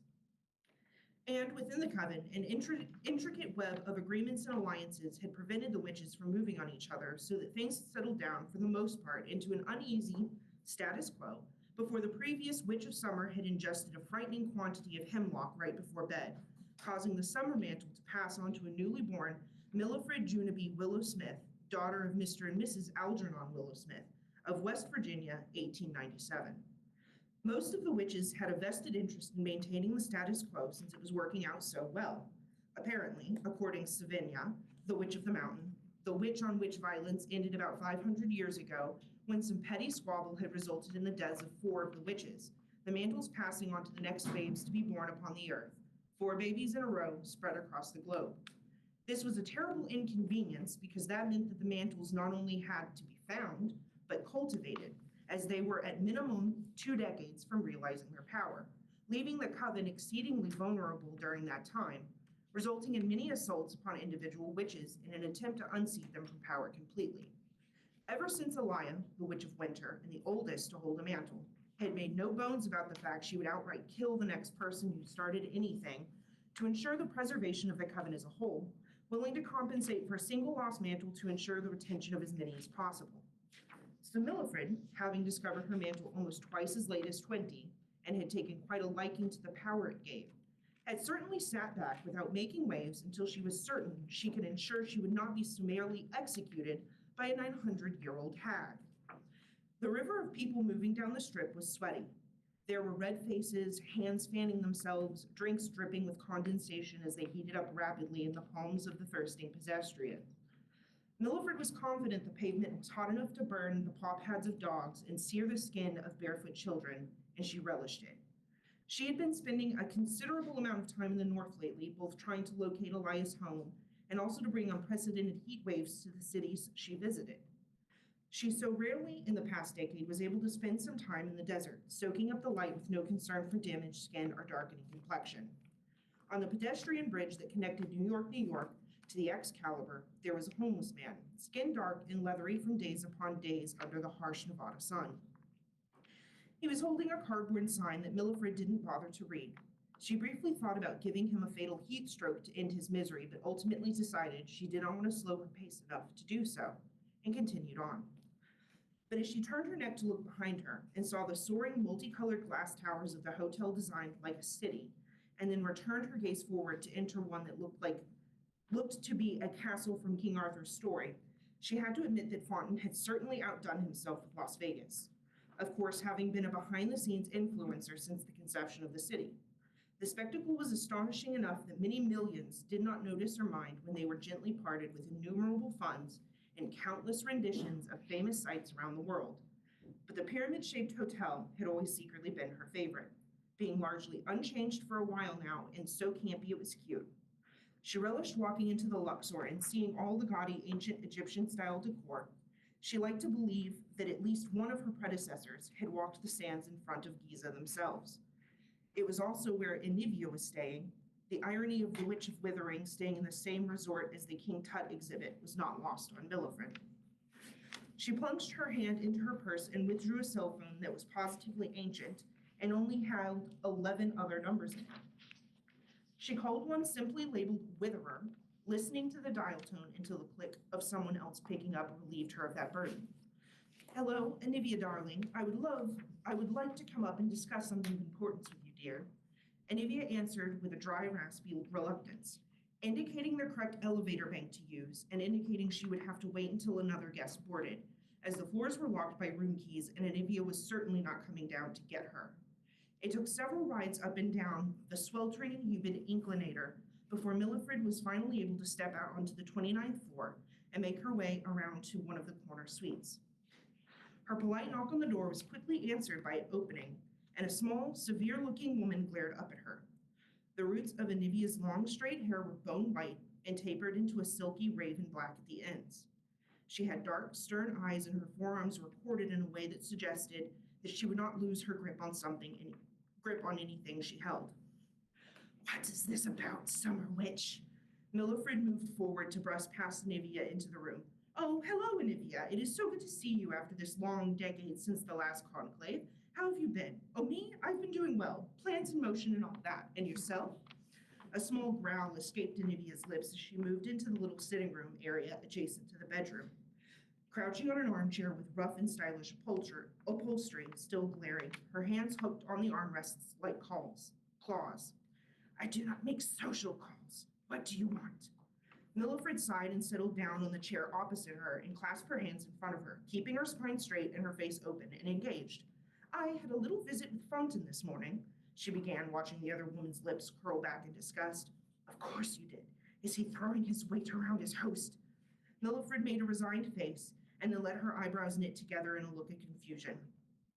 It was actually about you, dear. She allowed herself to trail off as her eyes wandered, acutely aware of the now rigid silence Enivia held, waiting for her to continue. Millifred didn't, and instead focused on the wall-mounted art the hotel had adorned the suite with. 2 large 3x3 pictures hung of a woman with beautiful eyes, gold leaf brushed into her lashes and brow, dark smoky makeup suggesting mystery and excitement. What about me? What does he want now? Is it not enough that I have to keep moving because he's just so damn lucky that he keeps finding me? Exasperated at the prolonged silence, Anivia stood and began pacing, worrying her skeletal hands together as she did so. For the briefest of moments, Milfred felt a pang of sympathy. She knew what it was like to be on the receiving end of a determined man's affections, but then once again steeled herself, allowing the pacing and silence to drag for just a moment longer. She then reached out to grab the hand of the other woman, gently taking it in and then using her thumb to rub a red-hot spark into the other woman's dry skin, feeling the heat born of Anivia's own body begin to circulate and spread throughout her blood, watching the other woman's eyes intently as she spun to regard Milfred. After just a moment, Anivia's eyes had dilated and she had begun to pant slightly. Time to drive it home. Anivia, he, trying to look disgusted and worried, feigning a crack in the aloof mask. He's out of patience, he said. He offered me something very significant in return if I came to you and made you want to go to him. Anivia withdrew her hand from Milfred's and looked like she might be sick. Suspicion rising on her face, Milfred pressed on quickly. I don't think his efforts are going to stop. I think, in fact, they might redouble. He doesn't seem to have any understanding of the wickedness of his request at all. A small growl escaped the lips of the Witch of Withering as the spark Milfred had planted took root. Time to fan it. I fear we might have to take drastic measures. Milfred watched Anivia, watched the other woman stiffen. Drastic, final measures, Anivia. He is a dreadful man, you know, much like my late husband, a bore, and I have come to help you. Milfred reached once again into the handbag, fingers brushing the soft fur of the rabbit's foot before finding a warm metal ring, about 55 millimeters in diameter, made of a thick band of stainless steel, one she'd been enchanting on her walk over here. Here, dear, this is a red-hot passion charm. It is one of my most popular products. It will ensure he won't notice as you drain the life out of him slowly. Anivia's greatest weakness was the time it took her mantle to work. Anivia's eyes bore into the little charm that Milfred held out to her, and her jaw clenched as she mulled it over. Yes, she muttered almost to herself. Yes, I did think it might come to something like this. Milfred felt a flutter of triumph in her chest as she saw the fire she had stoked bloom. It hadn't been hard, and Anivia had already disliked, perhaps even hated Fawn. And hatred, after all, is a passion just the same as love, just the same as lust. Milfred stayed silent, knowing all too well that whatever thoughts were racing through the other witch's head were far more helpful in fanning the hatred than any words Milfred could offer. After a moment, Anivia's eyes, that had been staring off into the distance, focused on Milfred's face. Well, what are you going to do, dear? She asked the witherer. Give him what he wants, she said flatly as she began to move about the room, digging through the clothes she had brought with her to find something suitably skimpy. And it's the last thing he will ever get. Milfred walked back out onto the street, finally allowing a smile to spread across her face. She certainly could have made a charm strong enough to enrapture the Witch of Fortune for long enough that Anivia could wither him to death before his mantle could react. She just couldn't have done it on the walk from the Bellagio to the Luxor. A charm of that strength would have taken her days, but the one she'd given Anivia would last long enough. Maybe.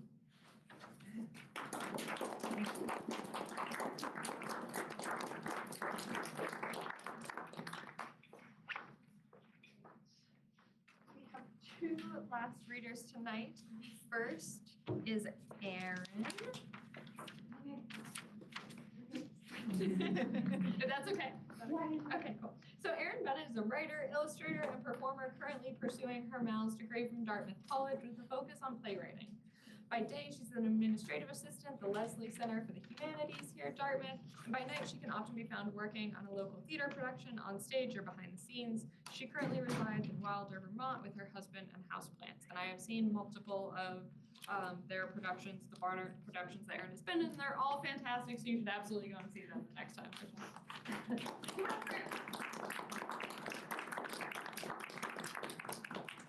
Hello, everyone. Thank you, Jasmine, Clamantis, and thank you to the Howe and to everyone who has read. It's been wonderful to hear everybody. Okay, apologies about my own voice, but I'm gonna try to be as loud as I can anyway. All right, so I'm reading one poem that is in the magazine. Some of you might have heard a previous version that I had read, excuse me, at our ekphrastic event that we had a few terms ago that was prompted by Maria in the back here. I apologize. I was so good 10 minutes ago, but it's okay. I am gonna get my water. Yeah, fantastic idea. Okay.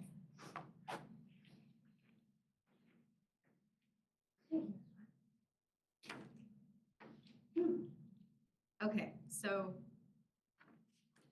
the ekphrastic event that we had inspired this poem that I wrote that was based on a photograph taken by Maria in Scotland. Oh, okay. Oh, that's the picture. Fancy tech. For folks with it, it's on page 138.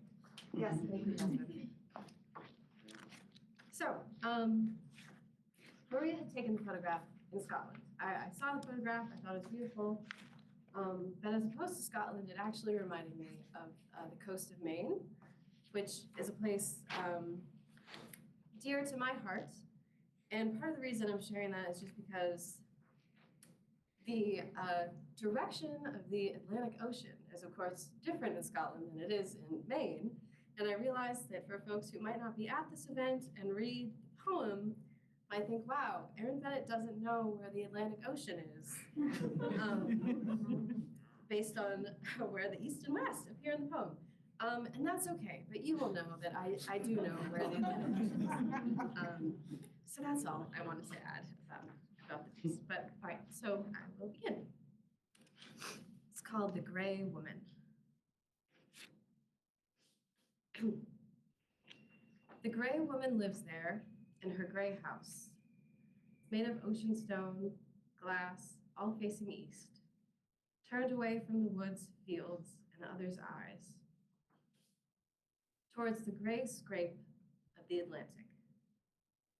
They say she lives off lavender buds, seaweed, barnacles, juniper, and pine, that she never sleeps and wanders all night, along the rocks, walking with naked feet on jagged shale through the brush of ocean roses.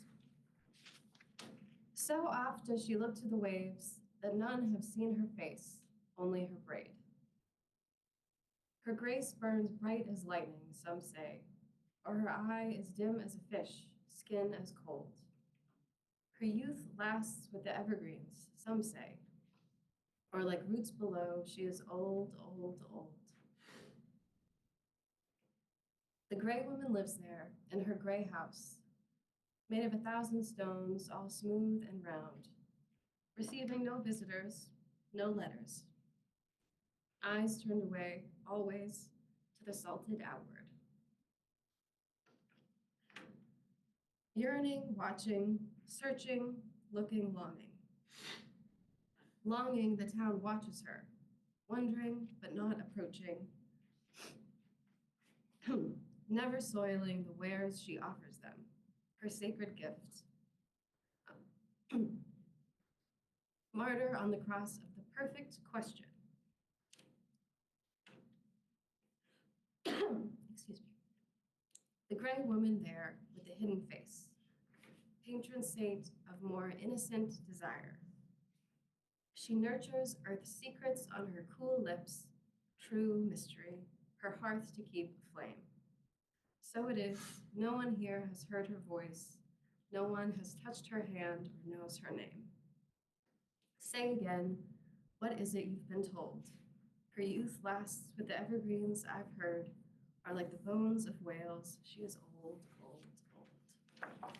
Thank you.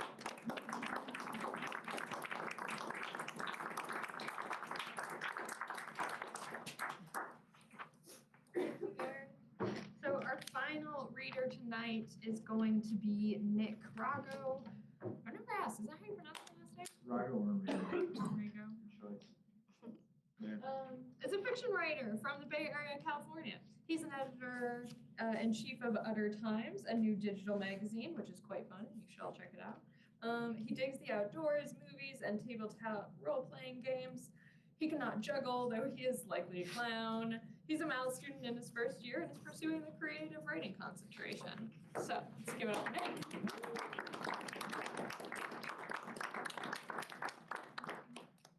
Thank you, Jasmine.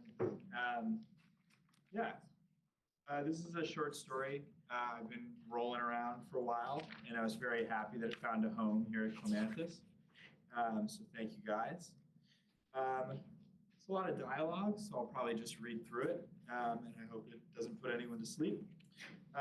So it's called Milltown, and it's a fictionalized story of a New Year's I had a couple years ago. Yeah, he's up in the top right, Ernie said. Not the guy with the blurred face, I said. Ernie put his finger on the panoramic photo of the old lumber mill's 317 employees from 1931. There was a man in a suit with his hat at his side, squinting into the sun. That's my great-grandfather, Ernie said. He sailed from Australia to work here. The mill must have employed the whole town, I said. Man, it was the town.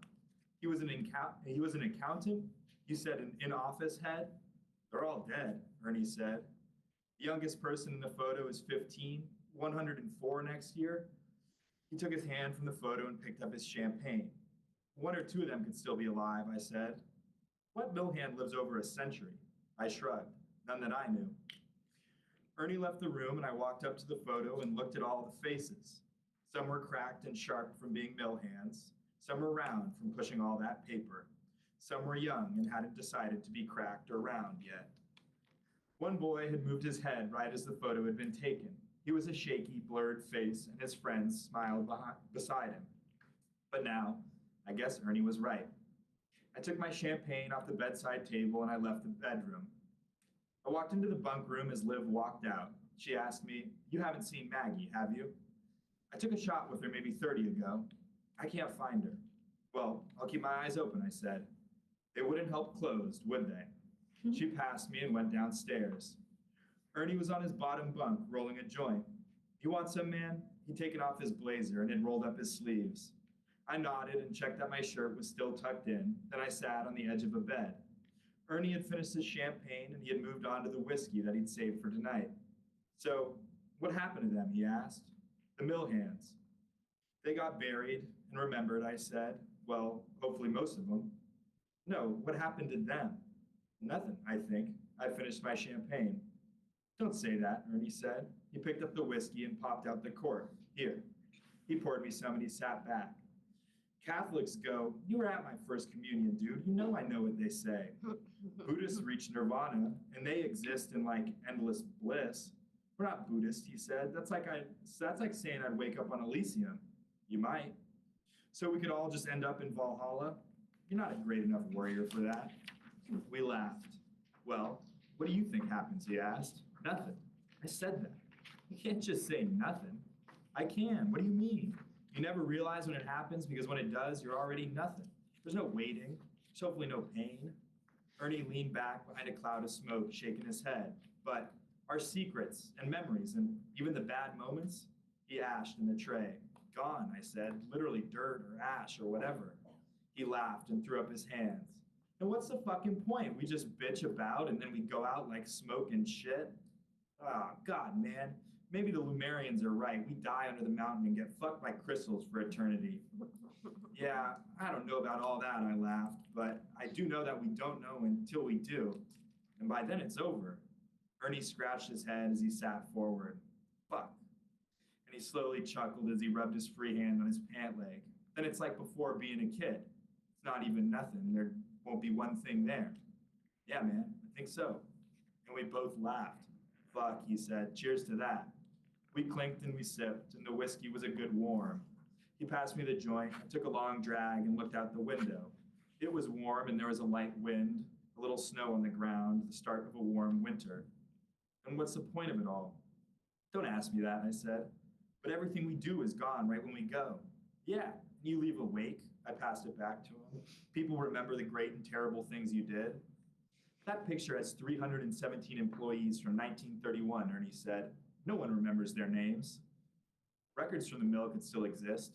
You've seen the mill, Ernie said, passing it back to me. That place is forgotten. It hasn't been 100 years, and all those employees got is their face in some random kid's house. Except for the one dude who moved his head, I said, as I laid back on the bed. Yeah, Ernie chuckled. He's really nothing, man. We were quiet as I took another drag. The bouncy bass and yelling from downstairs pounded through the old floorboards. The floral wallpaper was still wilted from the water leak 4 years ago. The ceiling was white, cracking plaster. A gust of wind hit the side of the building and it groaned and sighed. This house was built by the mill, yeah? I asked. He nodded. My great-grandfather and a few of his friends built it. That's another way we live on. I passed it to him. No, Ernie said.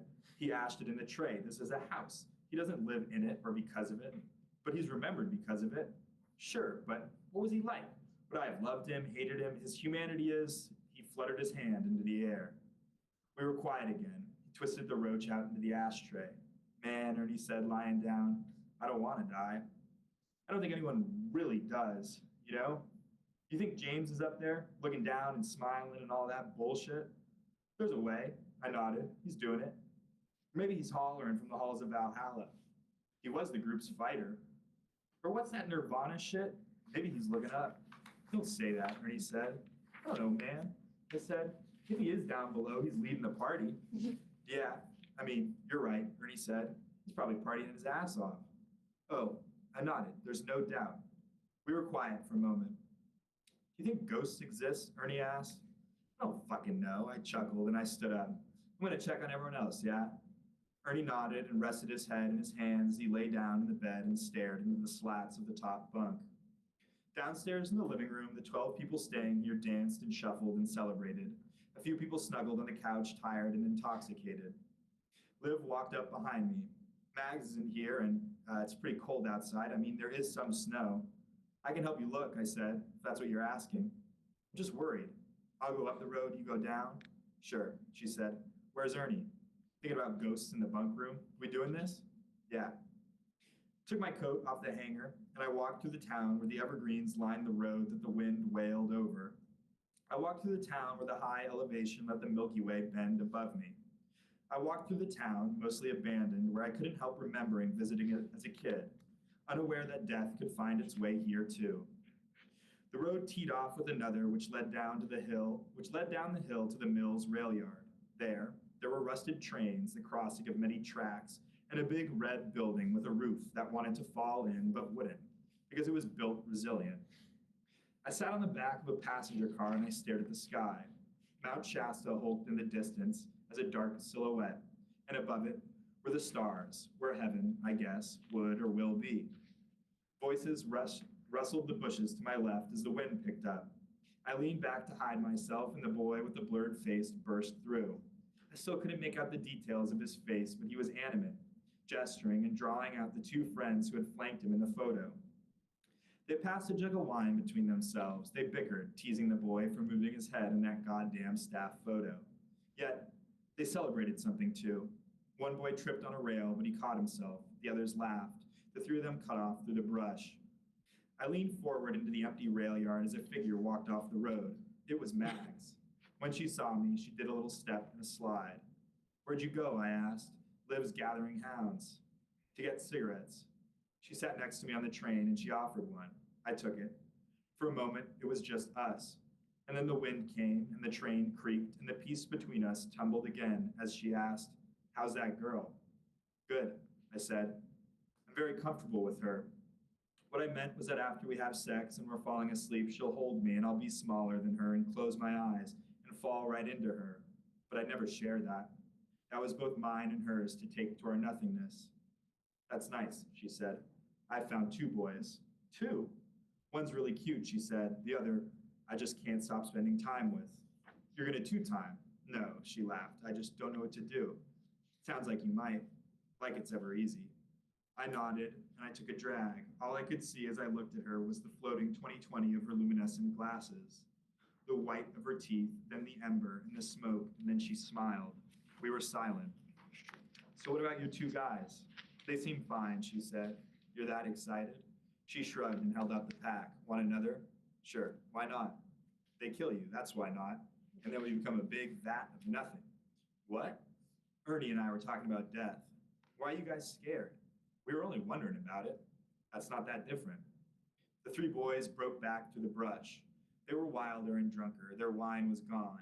They pushed each other and they shouted, and this time the boy with the blurred face tripped on the rail, and he laid out in the dirt. The other two laughed, and I grinned.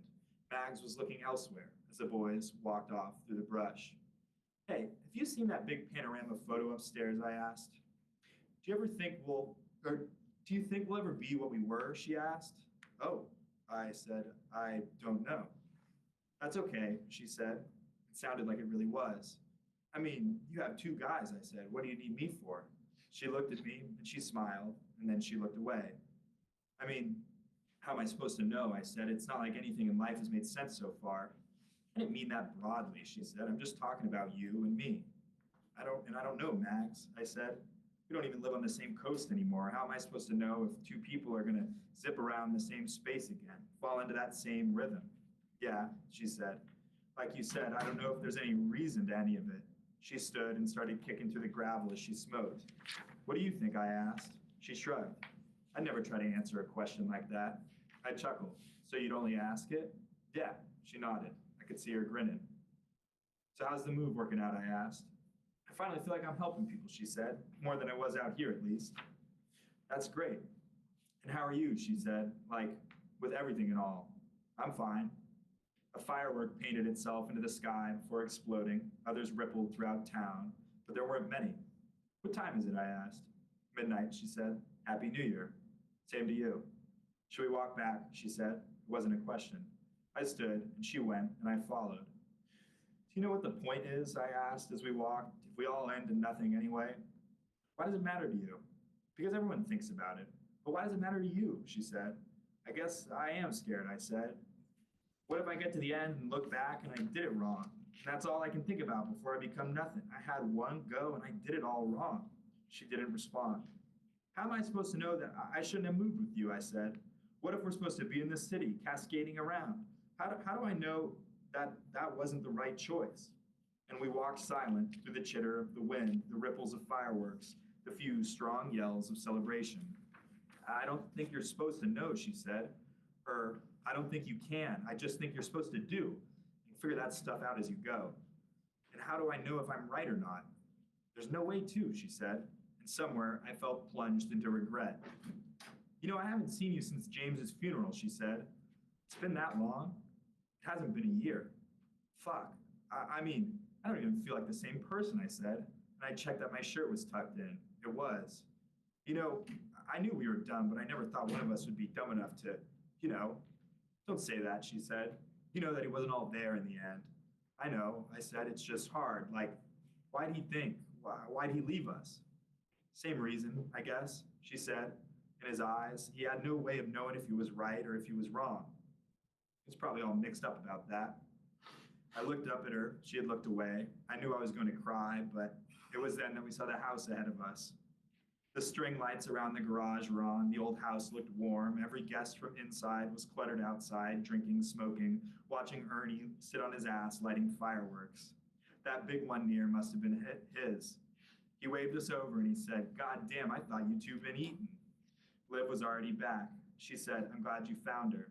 I felt her looking at the sadness in my eyes, so I nodded, and she smiled, crossed her arms, and looked away, understanding without prying. Behind our crowd of people, Ernie's great-grandfather stood solemn. He packed a long pipe and he watched something in the street, entertained. I sat down next to Ernie on the cold concrete, and Mags made her way into the standing small crowd of guests, starting a cigarette. Across the street, in the high bank of scattered snow and dirt, a branch moved as the boy with the blurred face and his two friends stepped out. They stopped and they sat and they watched. And James was here too. He sat up a ways in the road. I saw him. He stared into the sky, and then he looked down toward Ernie. Oh, hell yeah, Ernie said. A big round cylinder sparked and then zipped into the night, and in one beautiful moment, it threw colors among the stars, and I felt a gasp of wonder. Thank you. Great,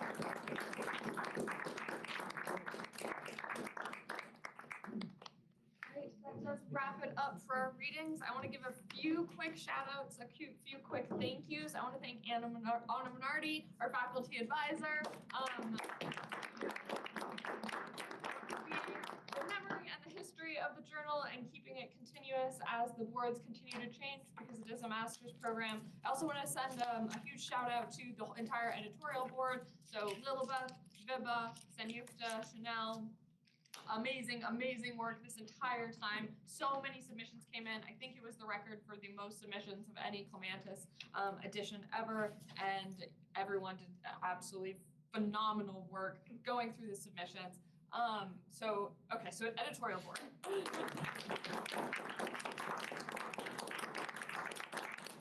But it would be impossible to go through all of those submissions if it weren't for the assistant and the associate editors as well. So please give a round of applause for all of the people who are editors this time around.